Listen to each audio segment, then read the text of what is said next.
আজকে মাথার মধ্যে অনেক টেনশন, অনেক কাজ, সেজন্য অনেক ভোরবেলা থেকে উঠে কাজে কর্মে লেগে পড়ছি। সকালে কাজকর্ম আজকে আপনাদের সাথে কিচ্ছু শেয়ার করিনি।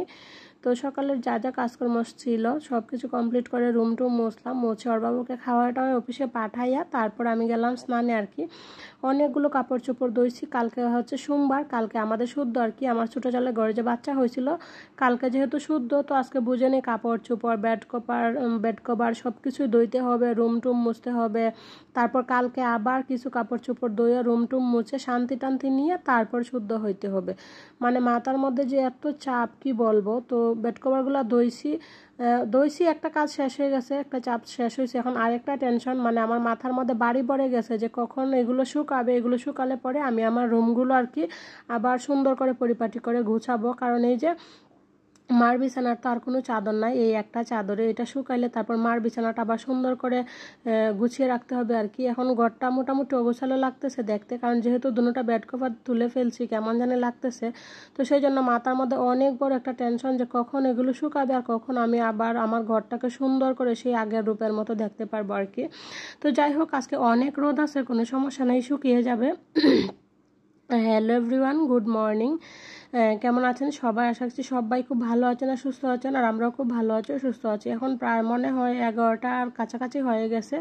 এই তো ফাইনালি স্নান টান করে সব কাজ কমপ্লিট। এখন থাকবে শুধু খাওয়া দাওয়া আর রান্না বান্না।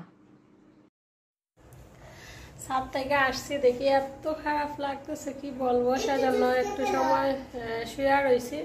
তো এখন উঠে গেলাম, অলরেডি 11:30 বেজে গেছে, কারণ রান্না বান্নার গুছগাছ করতে হবে আর এখনো কিছু খাই নাই, সেজন্য মনে হয় এরকম লাগতেছে।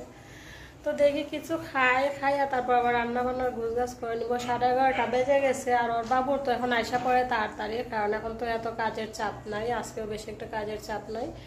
তো তাড়াতাড়ি আইসা পড়বে, সেজন্য রান্না বান্নাটাও তাড়াতাড়ি করে নেওয়ার চেষ্টা করি আর কি।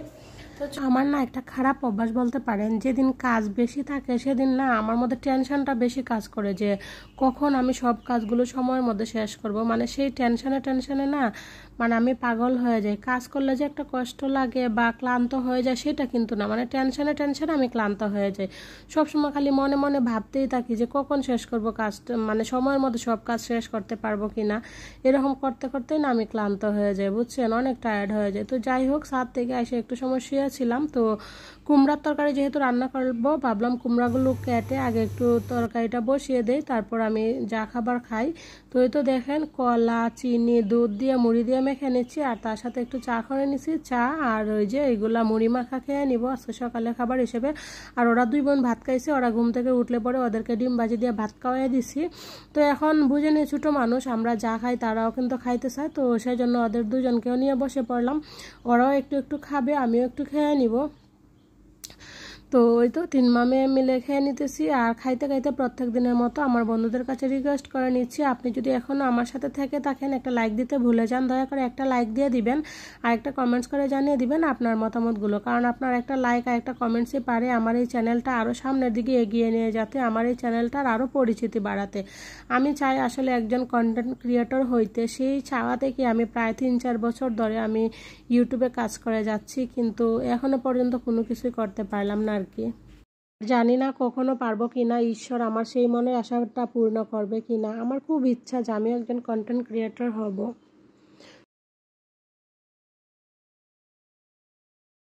এখন হচ্ছে একদম বিকালবেলা, প্রায় 5টা বাজে, 4:45। তো সৃষ্টি বায়না ধরছে যে মামি মেহেদি দিব, কালকে যেহেতু ঈদ বুঝেনি সবাই মেহেদি দিবে, ওর বান্ধবীরা সবাই মেহেদি দিবে। তো ও বলতেছে আমিও দিব। তো ওকে দিয়ে আমিও একটু দিয়ে দিলাম। তো মেহেদি দিয়ে গেছিলাম ছাদে, আর এই যে দেখেন কাপড় চাপড় সব নিয়ে আসছি। অনেকগুলো কাপড় চাপড় তো নিয়ে আসতেও কষ্ট লাগে। তো যাই হোক, ছাদেরগুলো নিয়ে আসছি, আবার যাব বেলকুনিতে গিয়ে বেলকুনির কাপড় চোপড়গুলো নিয়ে আসবো। মোটামুটি সন্ধ্যা হয় এই যে আসতেছে আর কি। তো সব কাপড় চোপড় রুমে নিয়ে তারপর চলে আসলাম বাহিরে আমার ছোট্ট বাগানটাতে। এই যে একটা বেগুন হয়েছে, বেগুনটা নিয়ে নেব, নিয়ে ভাবতেছি আজকে সন্ধ্যার সময় বেগুনই করব, কারণ আজকেই তো লাস্ট ইফতার, সবাই লাস্ট ইফতার করবে, ভাবতেছি আমরাও একটু ইফতারি করব। আর দেখেন আমার মরিচ গাছে আবারও খুব সুন্দর করে অনেকগুলো ফুল আসতেছে, প্লাস মরিচও ধরছে। তো ফাইনালি চলে আসলাম আবারও রান্নাঘরে। এই যে শখের বেগুন গাছের বেগুনে দেখেন পোকা ধরে গেছে। আর কিছুদিন পরে যদি বেগুন টানতাম তাহলে মনে আর ভালোই থাকলো না। তো এখন আনাতে তাও রক্ষা একটু একটু কম হয়েছে। তো যাই হোক, বেগুনি করব, তারপর ওই যে ছোলা বুট রাখলাম সিদ্ধ করে, ছোলা বুট বোনা করব, আর তার সাথে হচ্ছে মসুর ডালে বড়া করব। তো চলেন এগুলো রেডি করে নিই।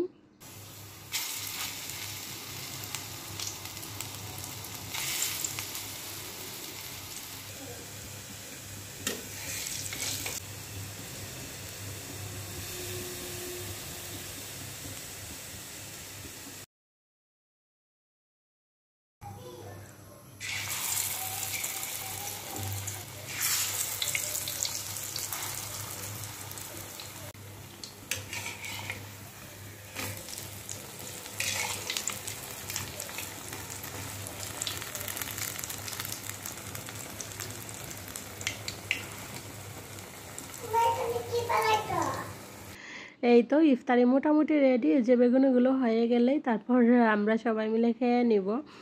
আর মানে একা হাতে এই যে কাজগুলো করতে পারতেছে আমার কাছে খুব ভালো লাগতেছে। সময়ের মধ্যে কিন্তু আসলে সব কাজ আজকে হয়ে গেছে, এই যে কাপড় চাপড় ধোয়া, কাপড় চাপড় নিয়ে আসা, খাওয়া দাওয়া।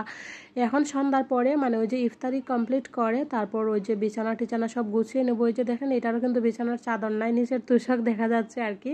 তো এই তো সবাই মিলে ইফতারি খাইয়া সৃষ্টিকে এক রুমে পড়তে বসিয়ে দিয়ে তারপর একটা রুম রেডি করে নিব। তারপর আবার যখন এক রুম রেডি হয়ে যাবে সেই রেডি রুমে ওকে পাঠিয়ে পরে আরেকটা রুম রেডি করবো আর কি। এরকমভাবেই কাজকর্মগুলো করে নিব। আর একা হাতে সব কাজ আমি এভাবেই করি আর কি। মাঝে মধ্যে না কাজের তাগিদে মানে টেনশনে আমি পাগল হয়ে যাই, জানেন না, মানে একটাই টেনশন কাজ করে মাথার মধ্যে যে ঠিক টাইমে শেষ করতে পারবো কিনা সেটাই, তাছাড়া আর কোনো মানে ইয়া না। আর আমার সংসারের কাজগুলো কিন্তু সত্যি আমি খুব এনজয় করে করি, কোনো যে একদম মানে করতে হবে তাই করি সেটা কিন্তু না, আমার খুব ভালো লাগে। তবে ওই যে একটা খালি টেনশন কাজ করে যে সময়ের মধ্যে পারবো কিনা। তো যাই হোক, এই যে দেখেন ঝাল ছাড়া তো ভালোই লাগে না। আর সৃষ্টির বাবু মোটামুটি আমার সাথে থাকতে থাকতে ঝাল খাওয়া শিখে গেছে। আজকে কিন্তু আমি আগে মরিচ আনি নাই, ওর বাবু বলতো যে মরিচ আনো, তারপর মরিচ নিয়ে আসলাম। তো খাওয়া দাওয়া করে সৃষ্টিকে ওই রুমে পড়তে বসিয়ে দিছি। আর ওর বাবু গেছে একটু বাজারে, আর আমি এদিকে এই যে রুম টুমগুলো গুছিয়ে নিচ্ছি। তো অফ ক্যামেরাতে বিছানা চাদরটা বিছিয়ে নিলাম। এবার এই যে বালিশের কভারগুলো দিয়ে দিতেছি, বালিশের কভারগুলো ঢুকাইয়ে তারপর রুমে চলে যাব। আর মানে যেহেতু একদম রৌদ্র তাইকা এগুলো শুকাইছে, এইগুলোর গায়ে না দিলে এত আরাম লাগে, হালকা হালকা একটু গরম আছে তো খুব ভাল লাগে।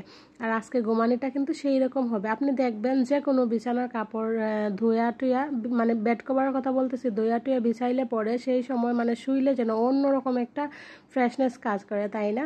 তো ফাইনালি ওই রুমটা গুছিয়ে তারপর চলে আসলাম এই রুমে, সৃষ্টিকে পড়তে বসাই দিলাম এখন ওই রুমে, আর আমি চলে আসছি এই রুমে। ওর বাপু বাজার থেকে আস্তে আস্তে বিছানাটা করে নিব, বিছানাটা করে নিয়ে তারপর রাতে রান্নাবান্না বসিয়ে দেবো আর কি। তো পেঁয়াজ রসুন আসলে ছিল না, তো সেজন্য ওর বাবু পেঁয়াজ রসুন আনতে গেল। কালকে ঈদের দিন হয়তো সকালে পাবে না, দোকান টোকান বন্ধ থাকবে, তো সেজন্য আজকে পেঁয়াজ রসুন আনতে গেল আর কি। তো এই তো আপনাদের সাথে বকবক করতে করতে আমার সংসারে সব কাজে মোটামুটি করে নিতেছি। আর এই যে দেখেন আমার এই রুমের ফাইনাল লুক কেমন লাগতেছে অবশ্যই কমেন্টস করে জানাবেন। যদিও আপনাদের কাছে জানি বোরিং লাগে প্রত্যেক দিন এক চাদর দেখতে, তাও আমার কিচ্ছু করার নাই। তো ওর বাবু তারপরে চলে আসছে। আর এই যে দেখেন ওদের জন্য কোয়েল পাখির ডিম নিয়ে আসছে, ওইখানে আছে হচ্ছে পেঁয়াজ, তারপর আছে সিম, এটাতে আছে হচ্ছে লেবু, আলু, রসুন, একটা বলছিলাম বিরিয়ানি মশলা আনার জন্য, আর তার সাথে চিনি নিয়ে আসছে। আর এর ফাঁকে এই যে দেখেন আমার জন্য সারপ্রাইজ নিয়ে আনছে। ওর বাবু বলতেছে সবাই শপিং করছে, তুমি কিছুই করলা না, তোমার জন্য আমি কয়েকটা জিনিস নিয়ে আসলাম। ওই যে একটা ক্রিম, একটা আলতা, একটা লিপস্টিক, একটা কাজল। আমি বলছিলাম শুধু একটা ক্রিমের জন্য, আর ওর বাবু নিজে থেকে আলতা, লিপস্টিক, কাজল এগুলো নিয়ে আসছে। তো যাই হোক, সবাই ভালো থাকবেন, সুস্থ থাকবেন। আজকের মতো এখানে বিদায় নিতেছি, বাই বাই।